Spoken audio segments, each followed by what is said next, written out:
ஆசை கோபம் களவு கொள்பவன் பேசத் தெரிந்த மிருகம். அன்பு நன்றி கருணை கொண்டவன் மனித வடிவில் தெய்வம். இதில் மிருகம் என்பது கள்ள மனம், உயர் தெய்வம் என்பது பிள்ளை மனம்.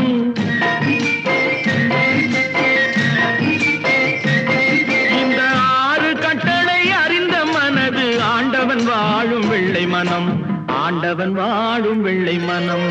6 மனமே 6, அந்த ஆண்டவன் கட்டளை 6. தேர்ந்து மனிதன் வாழும் வகைக்கு தெய்வத்தின் கட்டளை 6, தெய்வத்தின் கட்டளை 6. 6 மனமே 6, அந்த ஆண்டவன் கட்டளை 6.